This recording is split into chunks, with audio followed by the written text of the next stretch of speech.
എല്ലാവർക്കും ദീപ്താസ് കിച്ചൻ്റെ പുതിയൊരു വീഡിയോയിലേക്ക് സ്വാഗതം. ഇന്നത്തെ നമ്മുടെ റെസിപ്പി ആവിയിൽ വേവിച്ചെടുക്കുന്ന ഒരു പലഹാരമാണ്.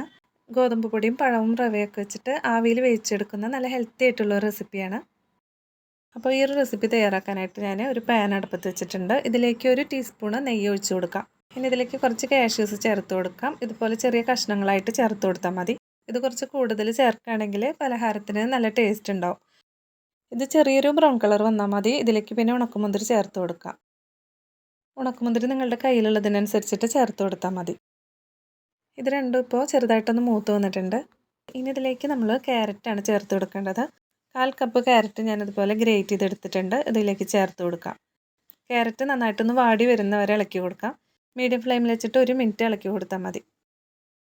അതിനുശേഷം ഇതിലേക്ക് 1/2 കപ്പ് നാളികേരം ചിരകിയത് ചേർത്ത് കൊടുക്കാം. ഇതും 1 മിനിറ്റ് മീഡിയം ഫ്ലെയിമിൽ വെച്ചിട്ടൊന്ന് ഇളക്കി കൊടുക്കാം.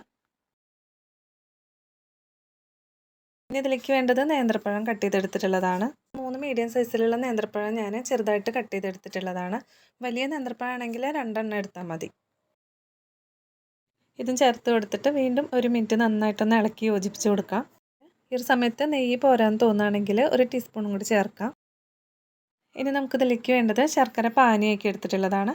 ഞാനിത് 2.5 അച്ച് ശർക്കര 1/2 കപ്പ് വെള്ളത്തിൽ ഉരുക്കി എടുത്തിട്ടുള്ളതാണ്. ഉരുക്കി നന്നായിട്ടൊന്ന് അരിച്ചെടുത്തിട്ടുണ്ട്. ഇതിൽ നിന്ന് കുറച്ച് ഈ പഴത്തിൻ്റെ മിക്സിലേക്ക് ഒഴിച്ചു കൊടുക്കാം. ഇതിന് അളവൊന്നുമില്ല, ഏകദേശം ഒരു 1/4 കപ്പ് ഒഴിച്ചു കൊടുത്താൽ മതി. പഴത്തിലൊക്കെ നന്നായിട്ട് ശർക്കര ഒന്ന് പിടിച്ച് കിട്ടണം. കുറച്ച് നേരം ഇളക്കി മിക്സ് ചെയ്ത് കൊടുക്കാം. അപ്പോൾ ശർക്കരയൊക്കെ വറ്റിയിട്ട് പഴത്തിൽ നന്നായിട്ടൊന്ന് പിടിച്ച് കിട്ടും. ഇനി ഇതോടെ ഇരുന്നിട്ടൊന്ന് ചൂടാറട്ടെ. ഒരു സമയം കൊണ്ട് നമുക്കിതിലേക്ക് വേണ്ടിയിട്ടുള്ള ഗോതമ്പ് പൊടിയൊക്കെ ഒന്ന് മിക്സ് ചെയ്തെടുക്കാം.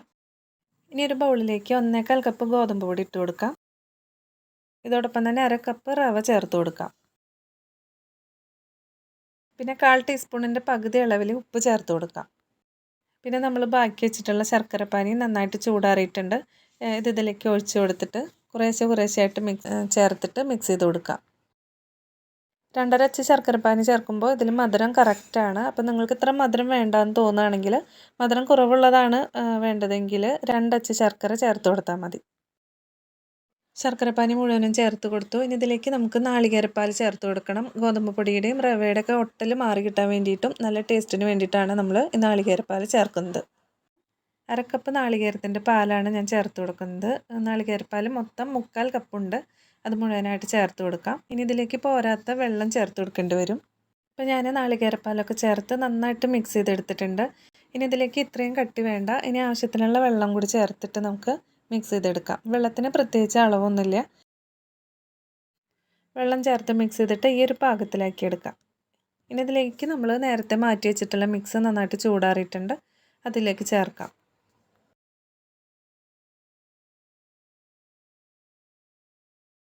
ഒരു 6 ഏലക്കായുടെ കുരു പഞ്ചസാരയും കൂടി പൊടിച്ചെടുത്തിട്ടുള്ളതാണ്. ഇതും കൂടി ചേർക്കാം. ഇനി ഇതൊന്ന് നന്നായിട്ട് മിക്സ് ചെയ്തെടുക്കാം.